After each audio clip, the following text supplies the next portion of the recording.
Good evening, everybody. My name's Mick Mason, and he's muted himself.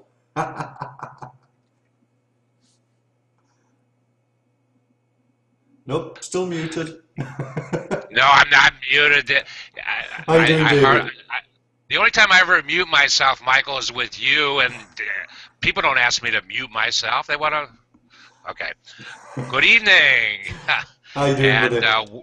I am doing fine. And folks, welcome to our Sunday night edition of Start Building Your Business, where the key questions always are: where is your business today?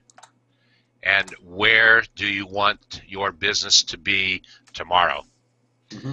And tonight we've decided to talk about audience engagement, 21st century style, because I will tell you, when I first started in small business, there was certainly, Michael, a different style to business and engaging than there is today. Well, it's like I've said before, David, I'm very much of the opinion that any medium of communication up to and including the last few years has always been talking at an audience rather than engaging with them, rather than trying to enter into discourse or some kind of debate or intelligent discussion with the audience. Emphasis on intelligent discussion. Yeah. That's where the emphasis is. Audience engagement. Well, first of all, customer engagement. Engagement. Let me step back here. Engagement is something that every small business or any business must always strive for engagement. We strive for engagement with our prospects. We strive for engagement with our customers. Mm-hmm. Customers can be internal. Customers can be external. Yeah. And tonight we're going to really delve into engagement of our audience, because that's where 21st century engagement is, as you just mentioned. Yeah. It's with the audience. It's not just about pushing out a message of any kind. We want to pull folks in. Yeah. We want to pull them in, and the technology in place today truly allows us to do that. Yeah. A lot of different things, and we've got two guests that we're going to who are as good as it gets in their specific areas that we're going to talk about with engagement. But before we do that, Michael, yeah, sure. And people have often asked me this question. I'm out in front of the camera, so to speak. So people know me. They know what I do. They know how I do it. There's no secrets. You're out in front of the camera. But what you do as far as this production goes, and a lot in life in general, you are behind the camera, if you will. Mm-hmm. You're making that camera work. Oh. So I'd like you to talk a little bit about all the things that it takes, what is necessary to do the kind of production broadcast that we're doing tonight. Well, an interesting comment came in from a prospect that we were dealing with just this last week regarding using the production facilities that we use to produce a hangout. And their response was, Hangouts are free. Yes, they are. But what costs, the first impression? And it's taken you and I a little while to kind of agree the boundaries and who's responsible for what, and little by little, I've taken more and more control of the technical, and you're taking more and more control of the delivery of speaking with people. And I'm really comfortable with that kind of arrangement. This is probably the longest I've been on camera in one of our shows. Although I'll have to go back and check. I'm pretty sure it is so far. Some of the things I do. Right now, while David's talking, I'm busy looking up a spreadsheet that has various pieces of information in it. You'll see my eyes going all over the place. Down in the bottom right-hand corner, I've got a timer running. I know when the guests are due to come in, although it isn't you know, everything isn't precisely timed with a stopwatch and everything, but there has to be some order. And we have a show script that I have open constantly. And if the guests are talking and they're going a little bit off theme and it's been going on for a few minutes, I'll bring them back on theme. And I have various methods of communicating with them that are not intrusive. So it kind of blends into the scenario. Is one of them like this? Waving the finger. Well, actually now, because I have 2 cameras running, I can actually come into the Hangout and wag my finger at you rather than having the screen share running. Because what I do is I actually share what I am broadcasting live so that the participants can actually see who's on screen, what's happening and what's coming up, and we have the chat system running so that I can engage directly with them but without intruding into the actual broadcast. And forgive me if I use the word Hangout, we don't actually use a Hangout to broadcast our shows. For example, in a Hangout you can't do something like this and bring your comments up. You will have seen this if you watched Dan McDermott's show, for example, and we can pull comments out that way. I've actually used this method. Wait, somebody said something about me over there. Oh yeah, okay. Well we'll come back to that. I want to see if it was a good. I want to see if it was a good comment. We'll come back to that. But I can actually use that system to bring comments in from Facebook as well. We did a couple of weeks ago. We were running a show with Andy James. Things like this as well, you know, the display, you know, I can put myself up here and David in the phone down there, although this is the default layout. These have to be created and they're specific to the show or specific to the audience or the client. You know, if somebody says, I want this particular look and feel for my show, we can create it. It's not difficult for us, but it all has to be prepared in advance.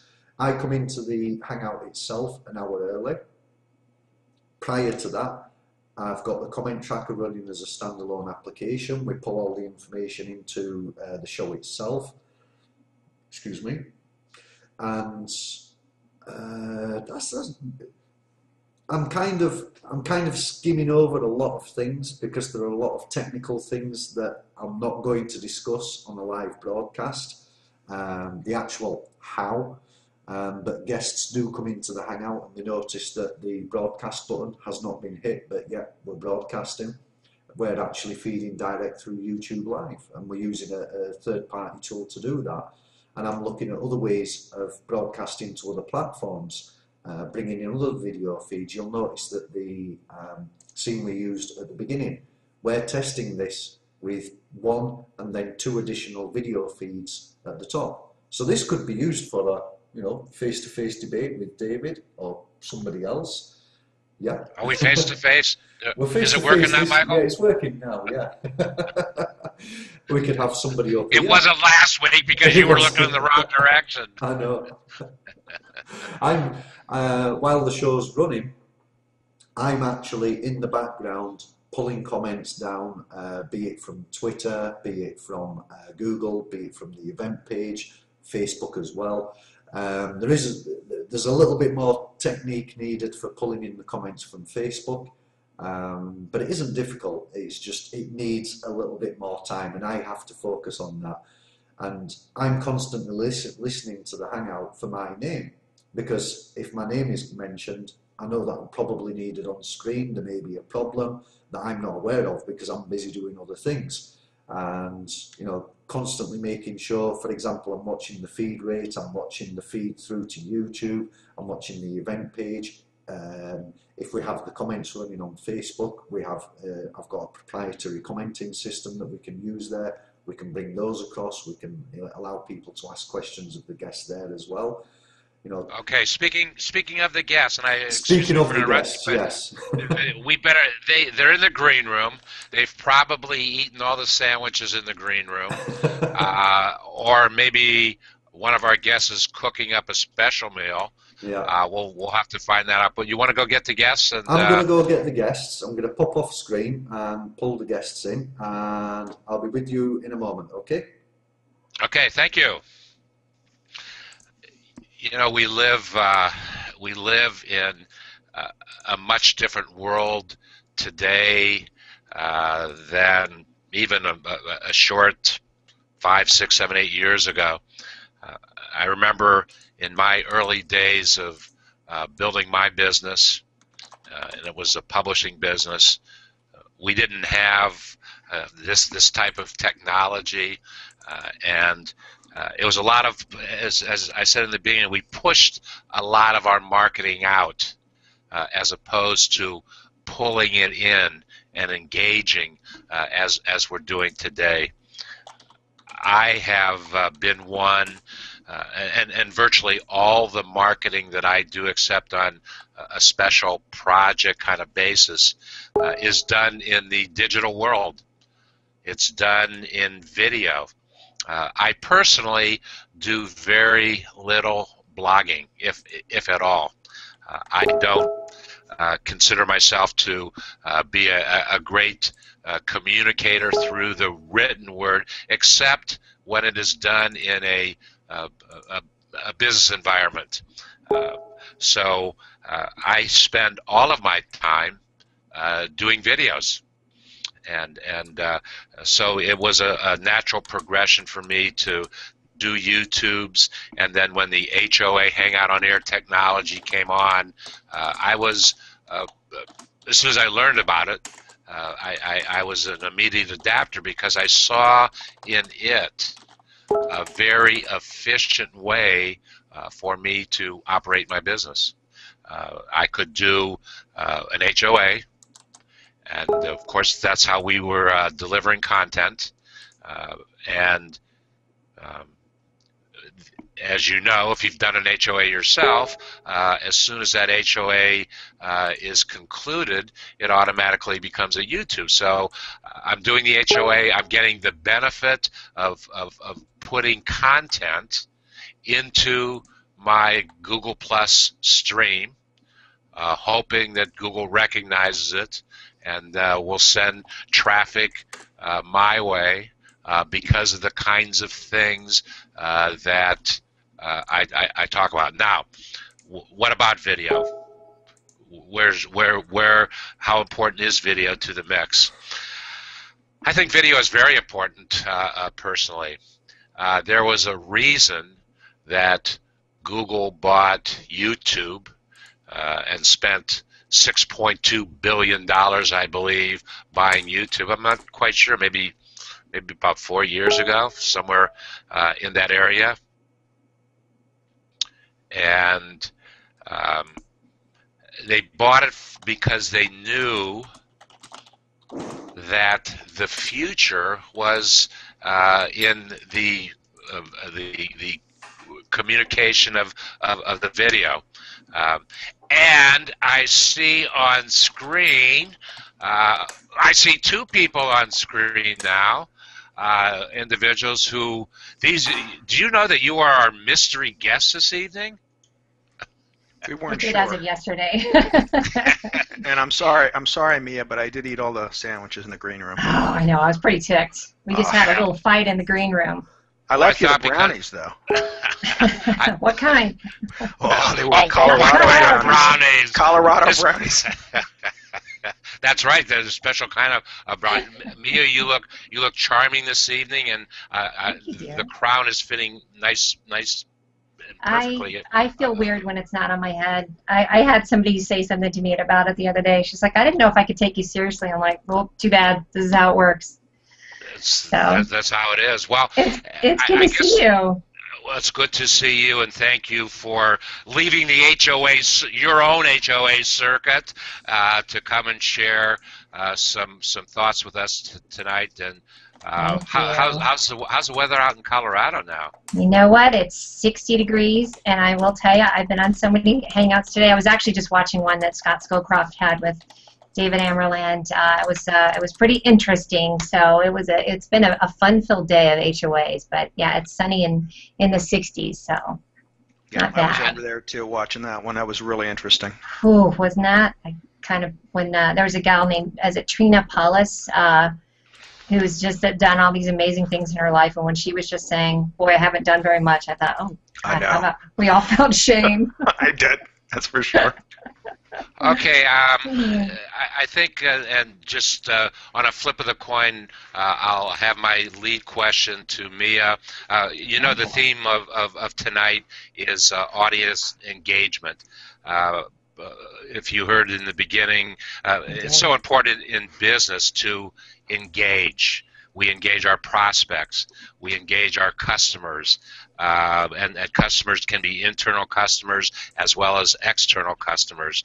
But tonight, we're going to talk about engaging the audience. And it's a relatively new phenomenon. And I think in terms of audience engagement, there's nobody that does it better than Mia. I think that whatever your formula is, well, just the way you do it. And I'd like, Mia, if you would, to, without giving away your secret sauce necessarily, My to secret talk boss about. sauce.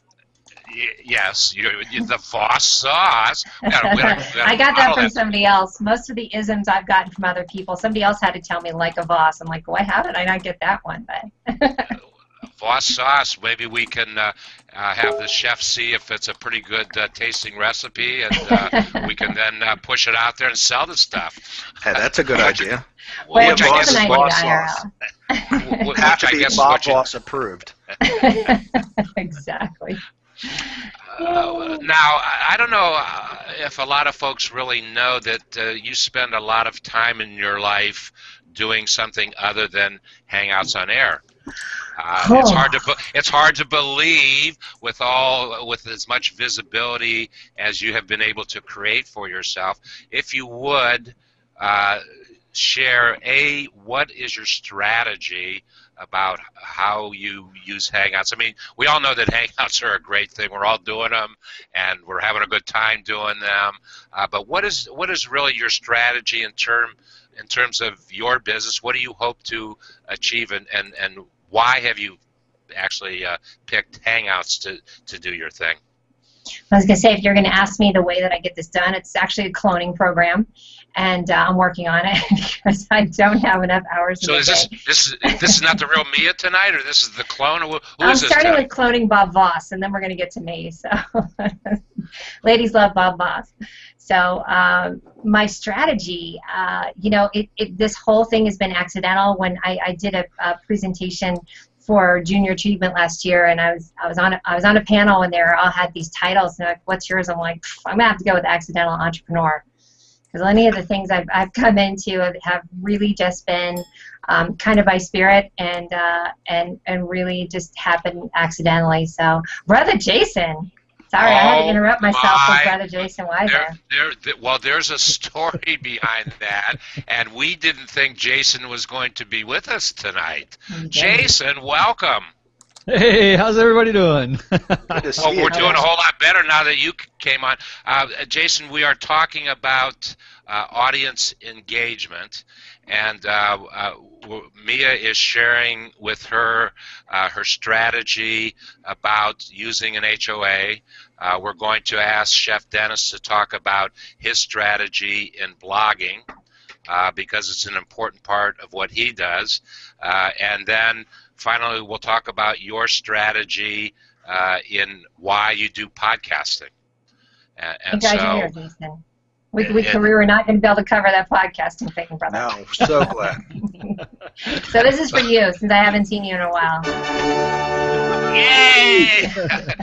Well, 24 hours ago, Jason shared that he didn't think he was going to be here this evening, and I was scrambling to find literally, Jason, I was scrambling to find other folks that necessarily do podcasting, and I'm sure there's a lot of folks that do it, but nobody wanted to step forward to talk about it. So, so thank you very much. So, Mia, back to Mia, and what's your strategy with HOAs, and why do you do them? Because sure. and then also one thing I want you to share is how much time you actually spend in doing it all, because you spend a lot of time, and it's very, very obvious from the things that I see, and how the before, the during, and the after. You're a master. So share some of that with us, please. So if you want to put it in measurement of time, I measure it as a crap ton because it takes a lot to really to do a show well. And I'm surrounded by people in this panel who also do the shows well, so I'm in good company. I was listening to Mick talk beforehand about the bells and whistles that go with it, and in fact, Jason, I'm going to have to ping you for that list that you were talking about on one of your shows. That 50 list. Somebody was asking me. I was like, you need to go to Brother Jason because he's got a whole list too. I do have a strategy that's just come with as the show grew. Originally, when I started my show last February, it was an interview show, and that was fun too. But then the Power Chat idea came to me in July, and it's gradually grown into definitely what I feel is a pretty serious. Well, not serious because we crack ourselves up, but serious in how I handle it. So there's a lot of bells and whistles. I usually, I was telling somebody, and now I know how people who do Saturday Night Live feel, because they have the big show on Saturday night, and guess what?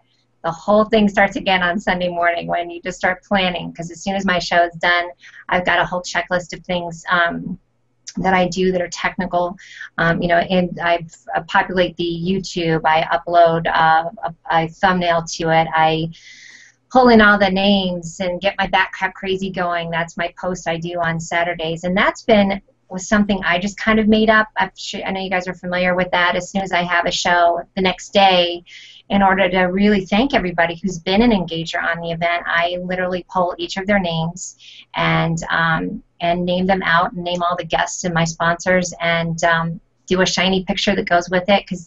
And I really enjoy it. It's a crap ton of work, but I truly enjoy it. It reminds me of what happened in the show and who said what, and I think that's been just kind of my secret sauce way of pulling it in, of doing that. And then like today, Chef, I'm kind of ticked. You beat me on getting your invite out. I always kind of have this quiet competition to see who gets their invite out for their shows on Sunday, and wah-wah. He beat me, but I had to get pretty to do my trailer and get pretty for you. It takes a village to get this, sow's ear and do a silk purse. You know what I'm saying? Can I jump in here and ask Mia a couple questions, Dave? Do you mind? Absolutely, right. Jake. So Mia, when you're talking about engagement, tell the people that are watching, about the half-life of engagement, how important it is, like right after the show, and that's why I think that what you do with your circle is so great, because you extend the half-life of that engagement when the show goes off. You know what I'm talking about, right? I do. Go ahead. No, yeah, it's your turn. Tag, you're it. Tag on it. That's what I was going to say, by the way. When you're saying about podcasting, I think both Chef and I were like, not it. No.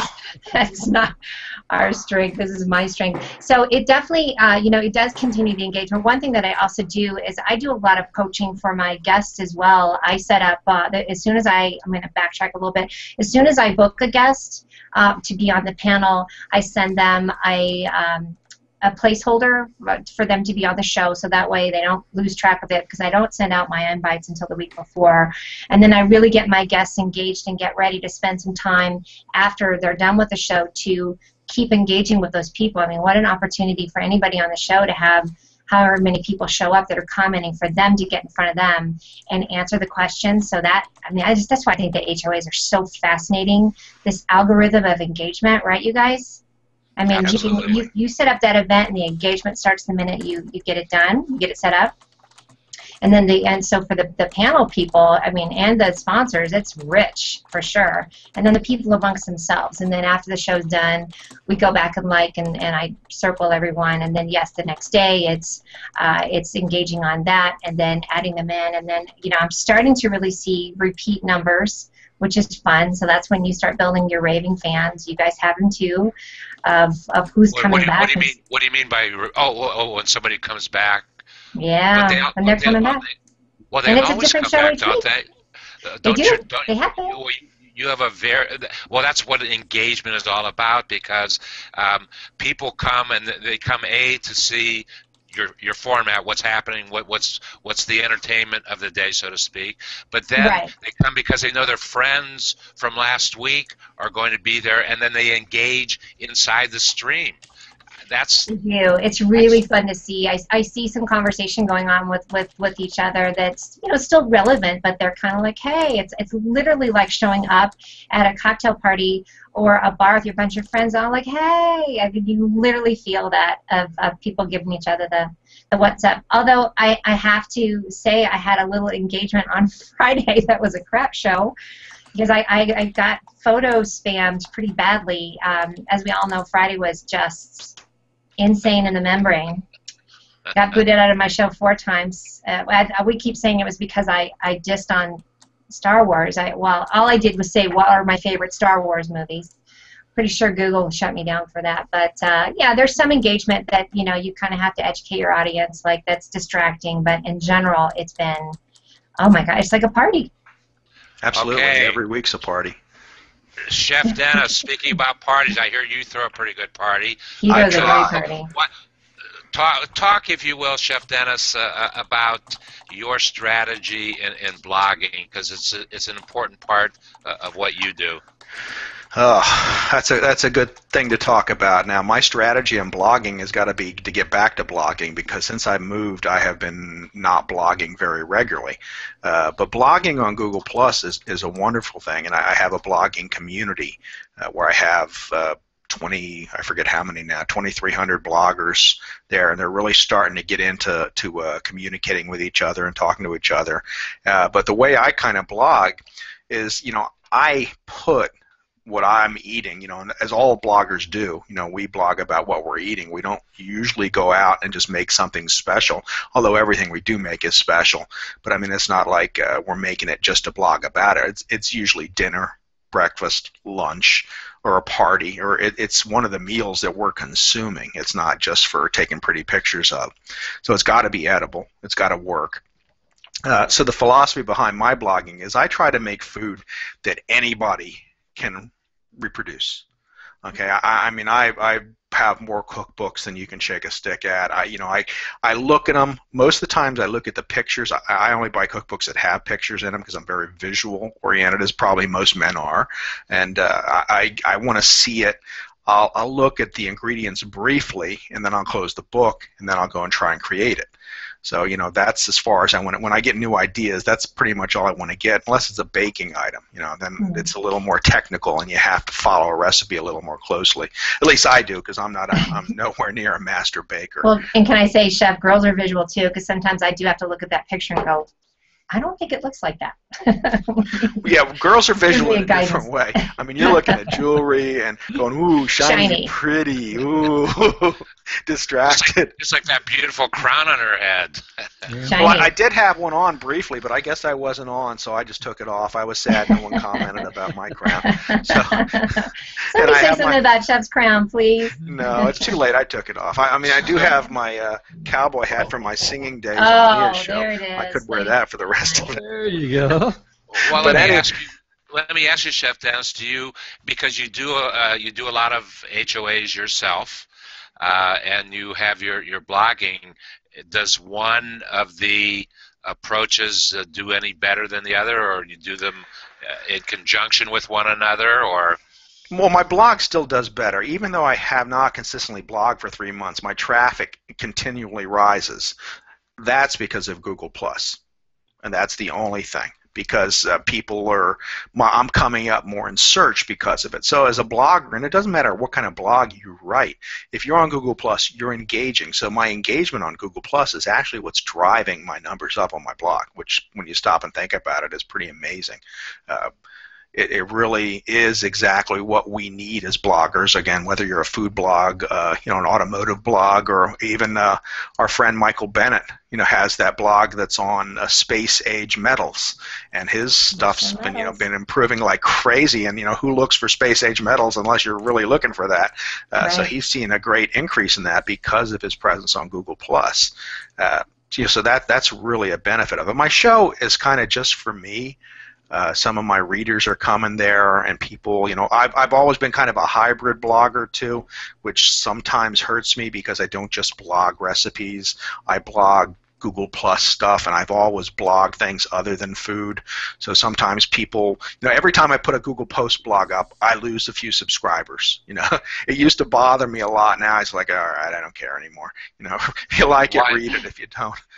Why would you lose a subscriber? Just because of something you said that day, or because it's not food? It wasn't food. They're annoyed because they subscribe to it, and instead of getting a nice recipe for a chocolate cake or a roast pork, they got me ranting about Google Plus, and telling people how to use it or whatever. So it's like, he's evidently not. I must have been mistaken when I followed him. I'll unfollow him.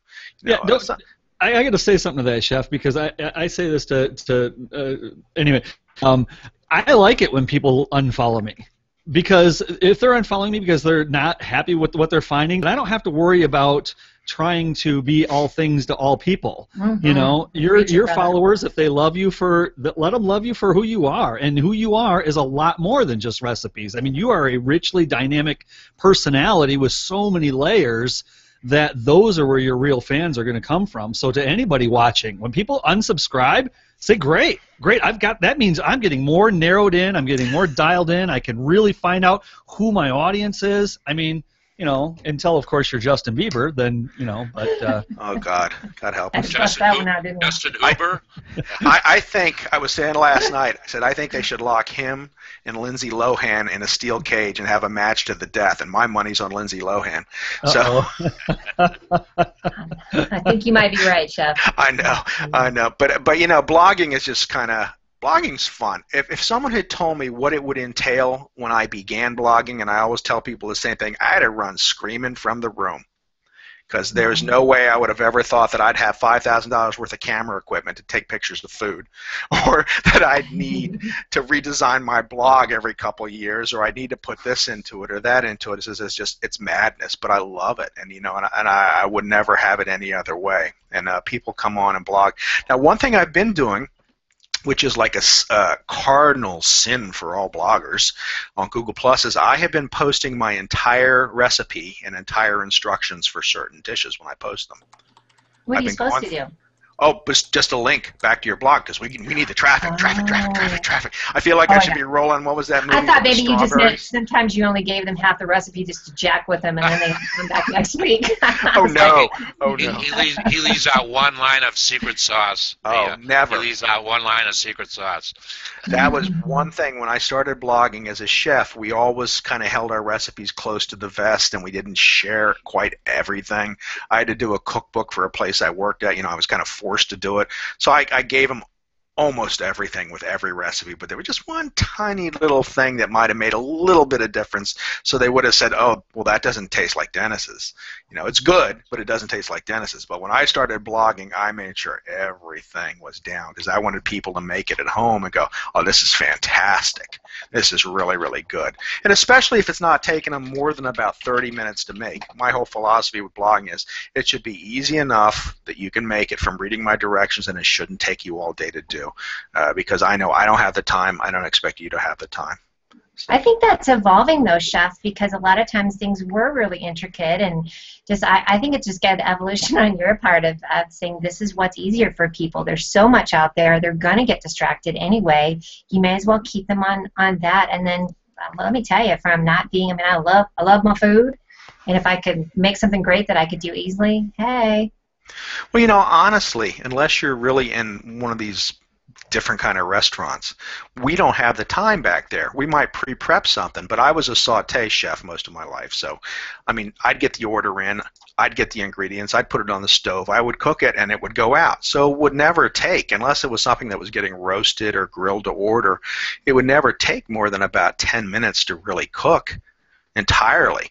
But it's having all the ingredients ready that always takes the time.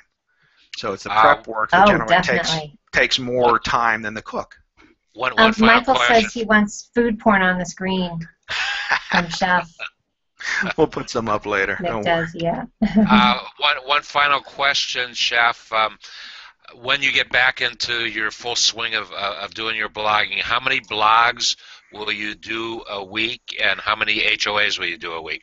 Well, I've been doing two blogs a week if it's on food. Okay, if I throw something else in and I'm getting in the writing mood, and I may start doing that. I may just start doing some writing just for writing with no pictures just because I enjoy it. But with recipes, I'll probably go back to 2 a week. We eat more than that, but we do eat the same things over and over again because we like them. I have some blogger friends. I had one tell me she quit blogging because she says she's crying. Her husband came in and, "What's the matter?" He goes, "I want spaghetti and meatballs, but I did that already." Make it again. It's not a big deal. You don't have to blog every single meal. Which my wife has gotten to the point where she says, "Did you take pictures of this? And why don't you?" I says, "Because we did it already." It's over. And she used to have to wait. She'd smell the food cooking, and be ready. I'd be putting on a plate. She says, "Are we eating?" "No, I got to take pictures first. Give me about 15 minutes." That would not go over well. I know. Quick question for Mia, then we'll move on to Jason. Mia, how many HOAs do you do a week? I do 2 scheduled. So there's my show, the Mia Connect Power Chat, and then there's the Christine and Mia, and then I choose carefully, like shows like this, maybe once a week to do an extra one, but scheduled 2. It takes a while. Like look at Chef. He just shows up fabulous. Jason, all you guys. I can just throw a T-shirt on. I'm fabulous. And I'm old, so I don't care. And I didn't answer your question on that. I do 2 right now, HOAs, and I'm scheduling. I'm working on a 3rd, and you will be my first guinea pig for the cooking show, David, too. All right, yeah. Man. You'll be on after that, Mia. Don't worry. Okay. Well, and I've got some surprises for you guys, too. We've had some initial discussions, but we're moving along, and we'll have some private chatting on that one. Okay, Jason, you also do wonderful HOAs, and you've just recently, I believe, added the element of podcasting. Talk a little bit, if you will, about podcasting in general and why you chose to do that with all the other things that you're doing. Yeah. So my whole strategy from the beginning has always been, I am not a good blogger. I don't have the endurance or the push inside me to want to write a blog. So I was like, okay, what can I do to create content? Well, that's why I went and did the HOAs. I love being in front of the camera. I love talking. I love interviewing. Right, Mia? You know what I'm talking about. I was about to say, preach, brother. Okay. That's me too. Right. We've had many talks about. I can read really well. I'm a terrible writer. Right. Yeah, and so I thought, okay, well, great. I'll have this HOA write the content for me. So the natural evolution from this transcribed to a blog, the next piece of the evolution was the podcast. And so now I think about the whole process holistically and think, unlike Mia and I, Mia's show is very off the cuff, unscripted. Mine is very much pre-planned. That's why I did a show very recently with Scott Scowcroft and Shannon Hernandez called Unscripted, because I'm not used to that format. Because I think about my podcast. Great. I haven't had a chance to say, but you did great on that one. Oh, we had so much fun. But so to answer David's question on podcast, I'm thinking about what is a person that's going to stumble on my podcast, 3, 6, even a year from now, when they listen to that podcast, is that content going to be evergreen? Is that content going to be valuable to them even a year from now? So in my HOA, as I'm interviewing, I want to make sure I try to keep the questions that are going to be on the HOA live event in that mindset of what's it going to look like down the road. Okay, podcasting, I just started, by the way. I'm by no means an expert, and in fact, somebody very recently started to pick my brain. I think it was Les Dossie. Hey, what are you doing? And I'm like, man, I don't even know. He's like, well, where is your podcast? I said, I have no idea. I hired a guy to do it for me. I hired Kerry Green from Podcast Fast Track, and he did a great job. He literally strips my HOA, puts a bumper on the front, a bumper on the back. I record a short using Audacity. I record a short intro of the event. Hi, this is Jason Weiser and this on track tips. That little thing that I put on the front. We got some music, and then I just give it to him. And then he, through Audacity, he strips it, fixes it, chops it, cuts it, makes it for the podcast, and then uploads it to my S3, I'd grab that link, put it into my Blueberry, which is it. I know I'm talking tech here, but ask me questions later on this. But for those of you that might be understanding, then I use the plugin with WordPress, Blueberry, and that feeds it out to iTunes and Stitcher, and I don't even know all the places that it's going out to. And if your next question was, so how is that working for you? I don't even know that either, because it just started. I don't have the stats in place, and I know you can have the stats, but it's right now it's just it's another piece of the puzzle. It's we've done. I'm doing it because HOAs are awesome, but you're really confined to this one environment, and you're really confined to this one audience. And I think both Chef and Mia would agree with me that it's really hard to reach out and bring other people in. I mean, how much client mining have you done over to the other networks and tried to say, hey, come watch this HOA?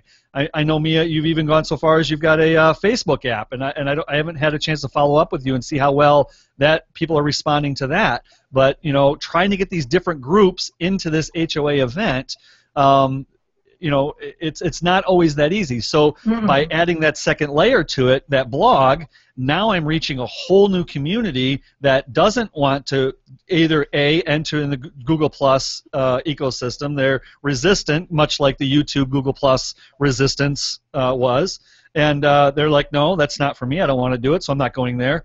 But I can go and I can read the blog, and then I can watch it through the YouTube, or I can listen to the podcast. And the podcast is great because, of course, the very obvious answer, I can just throw it on my MP3, download it to my iTunes or my phone or whatever, and I could take it jogging in the car, et cetera, et cetera. I don't have to watch it. Of course, you lose that element of what Mia's talking about, the engagement, that excitement, that energy that happens. I mean, 500 comments. I mean, there's something really exciting about getting done, and it's almost like spiking it in the end zone. I know, Mia, you get there at the end of your show, and you're like, woo, woo, woo, and you just spike it because you're like, I hit 500, It is. But, it's so multifaceted, and that's why it's great that you brought that piece into it, Jason, because let's face it, for the people who can't, and you see people that'll say that, they'll say, oh, I can't make it, but I'll see it later. But to be able to take that, because let's face it, yeah, they want to see you. We make good facial expressions, but podcast is just as good. So that extra element that you've added in, which I want to talk to you about, is really, really good. And I do have the Facebook tab, but honey, honestly, there's still, I get a bit of a like, ooh, when I put it over on Facebook. Yeah. How much time, let me ask real quickly, Mia, how much time do you spend on other platforms outside of Google? Equal amounts. I'm getting ready to hire 2 assistants because I do spend some time on Facebook. It's a little bit of a different thing. I have kind of abandoned it from the sense of trying to build a brand per se, and I just have my, I posted a picture of Bob for his birthday the other day, and that got 140 likes and 150 comments. So you could never see. Bob's the cat, by the way, everybody. Bob Boss's birthday. So you never know what's going to make it over there. I feel like I can predict a little bit more over on Google Plus, but I have some. Let's say when you were saying about the podcasting, I have a Pinterest board for all of my shows as well. So for people who don't want to watch it there, so I've got it in a lot of different spots. But Google Plus is where I get the most engagement. Chef, how much time do you spend outside of the Google environment putting content out or information? As little time as possible, generally. I hate to say that, but I've been over on Facebook since for a lot longer than I have on Google Plus. Never got the enjoyment out of it. Never got the engagement out of it. And now with their algorithms changing, you never know how many people are actually going to see what you're posting. Twitter, I never quite got never came to terms with it and how to use it properly. 140 characters. I'd be leaving messages, and I'd have to leave another one, then another one, because I get a little drifty and wordy sometimes. So I never kind of got the grasp of that. Pinterest is what I do love, and I have been going back to Pinterest more lately and spending. And I do that on my phone, and that's one of the things I use my phone for more is Pinterest because it's easy. With comments and talk. I talk to my phone most of the time when I am leaving. I mean, now it does know when I say something, it goes to write thank you for sharing plus, and the plus sign comes up. So it's learning, which is great. My phone is learning what I'm like. I find that interesting, your comment about Twitter. I think you, with your personality and your subject matter, could do some really wonderful things on Twitter. You know, here's what Chef just tweeted. What did the chef just tweet? You know, it's different. It's completely different. And honestly, coming over from Facebook and Twitter, I was not one of the chosen. You know, I was just one of the peons. And a lot of those people still treat me like I'm one of the peons, except when they come over to Google Plus now, you know, they need to talk to Chef Dennis because I got the juice. Wow. It's so, Jason, how long does it take you you personally to create a podcast? I know you said you hire somebody, but you've got some input time on it. Yeah, well, and more, very little time. I mean, my whole goal with this whole process, I'm getting ready to do a mastermind in the summer called Reinventing Repurposing, and so I'm really running through this whole process and creating. It's all about creating a system so that if you want to do this for your business, we're going to be giving you a series of modules where you're going to be able to train VAs to do all of these different pieces that are required to do this whole repurposing process. And so when, initially it took quite a while, and Carrie and I have been working really hard together to develop a system whereby it takes very little. So we've created, some questionnaires that he can just very easily send over, ask the clients, here's your questions, and together we've kind of built this thing that can be very plug and play for any business. So, I mean, literally the goal is the CEO of a company, they don't care about social media, they don't care about blogging, they don't care about SEO. Well, they do. They care about the results of SEO, but they don't want to understand it or know the technicalities. They just want traffic. So we want to make it so easy for them that all they have to do is show up on camera, ask some questions, and then boom, in the next week or so, they've got, YouTube keywords, activity, descriptions, blogs, podcasts, and their content is now everywhere. They've reached out, and it's all because of this simple kind of plug-and-play system that we're developing. Okay, well, I know that some of you have commitments to move on, and so we will. Michael, do you have some questions from the audience before we disassemble tonight?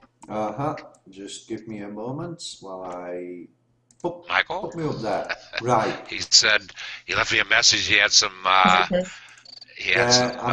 comments. Get that working properly. What I'm trying to do is a little bit complicated, and I didn't test it beforehand. But I'm on screen. The audience can hear me. You guys can hear me as well, I hope. And there are quite a few comments. You hear that fabulous accent. Michael, don't you know that you're a technology person supposed to test before they go live with it? Don't you know that, Michael? No, how many times do I have to tell you? That's the Mia Voss. I'm all for what. Let me think. It must be 10 years ago now I got introduced to the phrase RAD and JAD. And I thought, what the hell does that mean? RAD is Rapid Application Development. JAD is Joint Application Development. And what it basically means is, what do you want? Right, okay, you need it doing quickly. Let's sit down together. You tell me what needs doing, I'll write the code, and away we go. And I love testing things that way. I've been bringing up the comments both off screen and on screen, and I'm going to try and bring the comments in on screen as I'm broadcasting. This may not work. Let me test. That's right. We've got a lot of. We're using a lot of bandwidth tonight. Nope, it isn't working. So I'll use the method I was going to use anyway.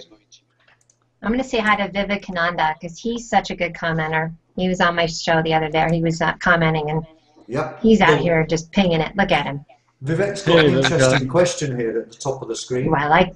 If I'll put my screen share back up so you guys can see what it is I'm looking at. There we go.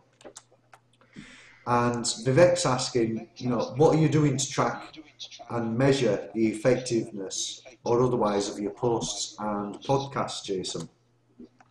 Yeah, so right now, Blueberry has a statistics that will display on your WordPress dashboard, but I don't know yet. It's so new. We literally just launched it, and of course we don't have enough data to really say. But you know what? Everybody that's listening right now, you can help us acquire data, and you can do that. I'll put a link in the comments if I can, David. Please Please do. And then anybody that wants to go over there and help me get some statistical data, and what that means is you just go over there, you follow the link, you leave a review, maybe look around a little bit and help me, see what it's going to take to improve this or work through it. And as a community, we can help to learn these things together. So I apologize, Vivekananda, that I don't have a better answer for you, but I will. I assure you I will soon. Good. Okay, let's ask. No, the other thing I was going to ask Jason to put into the event page as well was you were talking about a link for VAs to help them repurpose content. Yeah, so that's a mastermind that we're working on that'll be coming out in the summer, and if anybody wants to hear more about that, just go to ontracktips.com, look for the big red button, push it, and see what happens. I have a question for Jason. Mm-hmm. There you go. Could you speed that mastermind up, brother? Yeah, right. Could you hit the gas? I think we will too. I mean, I'm really hoping that we're going to be able to get this thing at least on the ground for some beta testers. So anybody that wants to be in beta, make sure that you go over and get your name on a list. Beta test. Two hands up right now. You found your beta testers. Yeah. Okay. One final question for each of you, and we'll start with Mia and work down the line. Mia, with all the energy and all the resources that you put into the various things that you do to engage your audience, and you're a master at engaging your audience, how do you measure it, and what kind of changes you think you need to do to take you to the next level? If anything. Measuring, I really am watching with the amount of engagement, the amount of people that are invited, that are returning. That is the great thing about doing the Back Prep Crazy. Each week I create my own private circle, and then I see how many have been in there before. Probably the biggest change that I did was change it from the social media power chat to the Mia Connects power chat, and now the point of that being, I really want to be, like the people I have on this week, don't really have as much of a Google Plus, John Lee Dumas, and Eli Davidson, but they're big in their world. So I'm trying to marry a little bit more of the outside Google Plus world and trying to grow it a little bit. So that's been my focus since the beginning of the year, and I'm laser focused on it, brother. Okay, thank you. Dave, can I ask Mia something real quick? Sure. So and Chef too, I know you're doing this I think we're all doing the same strategy. Mia, you hit on something that's so key right now. As a HOA host, I know that my thought was, if I can get these great big names, then I'll be able to, they'll come to my show, they'll bring their audience, people will want to come there and watch them, and in the process they're going to see me, and then I'll be able to get introduced to them. I don't see that as happening so much, because I don't see a lot of my guests saying, hey, I'm going to be on this show, especially the bigger name guests, which, I mean, I can't hardly fault them. I don't expect them to do, advertising for me, but that's certainly something that I've been looking at a lot. I want to hear what you're, like, what do you... I'm going to jump back in on that. I think that we've all had to evolve in that sense, because 4 months ago, a lot of people weren't going on a lot of the shows, so when you did get them, it was a big deal, and they would all invite their circles to it, not just share it, but invite, right? Well, now with the advent of so many HOAs, the programming is getting crowded, and so you do kind of have to change that up a little bit and not rely as much on your guests as opposed to just engaging the people and getting the audience to spread the word as opposed to your more popular guests. So there's been a little bit of evolution, I think, for all of us too, because it's going to get tougher and tougher, boys. I might make a comment on that, because I've had some personal things going on with me. I don't necessarily, except for tonight, I couldn't have asked for 3 bigger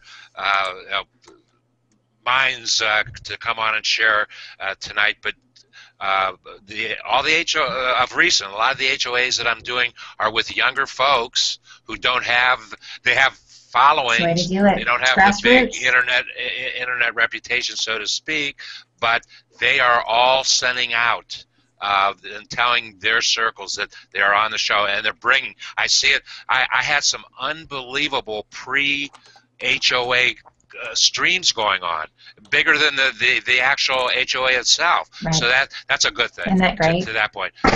Yes, it is. Chef, how do you measure, or how do you measure that the stuff that you're doing is working? Of course, you got a very huge following of 400,000 folks follow your blog. How do you measure things, and what changes, if any, are you going to be making in 2014?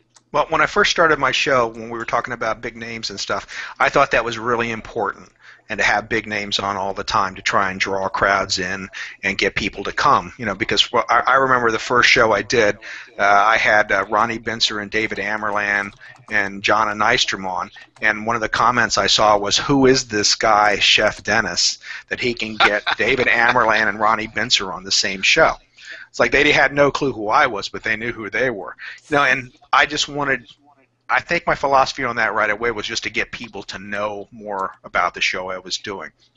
And anymore, I bring people on that I want to bring on, that I like, that I've engaged with, that meet me, in an HOA, off in a private HOA, and we just talk, or someone that engages with me and looks interesting. I don't really care how many followers they have, or I don't care what they're going to bring to it. Now, I'm not so naive to think that I'm not gaining something from it. I am, and I appreciate that. But I think unless it's a win-win situation for both of us, it's not a good thing. And I like going off in different avenues to explore for guests. I don't want to always have, social media. And I've been given my show's titles now, different things and funny ones. And I try. If I can't come up with something, I'll make something up. But it's my friends. And the biggest thing that I get out of this is introducing my friends to each other. Yeah. That's the greatest joy I have of every week's show. And if I got 10 people watching it, will I be disappointed? Yeah, I will. But as long as my friends had a good time, they got to be themselves, they got to talk to each other, they didn't have to just, like when David comes on, he doesn't have to be Mr. Semantic Search, he can be David. Right. Of course he's going to talk about it because that's him. That's part of him. But he can also ask my other guests about gluten-free foods or about, what else they're doing, in life. And that's what's fun for me. And on a show that I can't get in to say anything, and there's shows like that, and I'm waiting for an opportunity so I can make a comment or ask a question. Sometimes I just sit back and go, okay, go ahead. When they stop, I'll talk. Those are the best shows. And you do that very, very well. You do a great job with that, Chef. And but it's obvious that the folks, your panel, are really engaging in one another, and that takes it out to the audience and gets the audience engaged. So it's a great style. Thank you for bringing that. And finally, Jason, you are very, very, very, very detail oriented and very, very focused. And so it's kind of interesting to understand how do you measure things. I know you've added podcasting to the mix, and it's really about mixing, reaching more folks. How do you measure that all this energy that you put in is working for you, and what changes do you see you making in 2014? Yeah, so I'm very systemic in terms of process, step 1, step 2, step 3, step 4, and right now I'm very much still in a foundational phase. So metrics, I think, is important to watch, but one of the things that people get is they start metric counts. They'll refresh the page hoping that their metric numbers just went up a little bit more, That's not really so profitable at this stage. My goal right now is, I'm looking at what I'm doing, and I know that it's going to work. And so right now, more so, I'm building a foundation. My blog isn't getting a lot of traffic right now in terms of numbers, but I know the foundations that I'm building there. I've hired some really good writers to help get some great content on there and do some to get those HOAs turned into blog posts. I've got a great team of people behind the scenes helping to make On Track Tips content top notch, but we're still very much at a foundational phase. So I'm not doing a lot of measuring of metrics right now. I'm monitoring everything and I'm recording, just like Mia said. I go into the end of my show, I say how many invites went out, how many yeses, how many nos, how many maybes, and I get all that, as much of that information down as I can. and look. So I'll have those numbers when I'm ready to go back and kind of look at it and say, compare a Monday show to a Thursday show to a Saturday show, and an audience is at 1 o'clock versus an audience is 6 o'clock, and different things like that. But right now, I don't think metrics don't really start to work until you get to maybe not critical mass, but at least a certain volume. Otherwise, the numbers, I think you need to have a significant number of hits, if you will, to be able to start to measure. But I am seeing progress. I am seeing growth. I'm seeing growth in the YouTube channel subscribers. I'm seeing wonderful growth in my email subscribers, and I'm seeing amazing growth. You guys all know me. I'm a Twitter junkie, and Twitter has just been phenomenal for me. Has just absolutely been exploding on Twitter, and I'm seeing the results of that back to the blog, back in my Google Analytics. Well, maybe you can mentor a little bit with Chef Dennis and get him twittering again, and because I think he would do fabulous on it, just with his personality and his subject matter. So maybe that'll happen behind the scenes. Excuse me. Mia and Chef Dennis and Jason, thank you very, very much for taking time out of your busy schedules. You spend lots and lots of time engaging the audience, and as I said, I don't think I could have picked 3 better people tonight to share their thoughts about why it is we do what we do and what value it brings to us. So thank you very much, and I'll be talking with each one of you about some future plans, okay? Sounds Thank good. you. Thank you for having me Thank you very tonight. much. Thank you, Have David. wonderful Thank you so evenings. much. Thank you. Bye-bye. Thanks. Bye-bye. Hey, David. Michael. That's better. I have to unmute myself and get you on the right screen. Helps there. That was a great show, and do you know what? I really wanted to spend another 15 to 30 minutes going through comments, but we just can't. We really need to limit the time. But I'm hoping the guests can come into the event page and respond to some of the comments. I've learned a lot. I'm looking forward to seeing what Jason has to put regarding podcasting, because that gives me some ideas with what we can do with our shows as well. And I've got something that I'd like to discuss with Chef Dennis regarding image sharing through the blog, something I'm working on with my clients. So we'll come on to that through the event, and hopefully we'll catch up with Chef Dennis in the next few days. Just a thought, next week's show that we were discussing beforehand, the pen is mightier than the sword. As always, we're not going to be disclosing who the guest is, but hopefully the title will give you a clue. We shall see. You asked me to get the pen is mightier than the sword. Yeah. So hopefully we'll have maybe a couple of guests. I have invites have been sent out, and we'll see what happens with that. The way I'm sorry, Jason, what did you ask? Sorry, say that again, Jason. Say hi to Damien.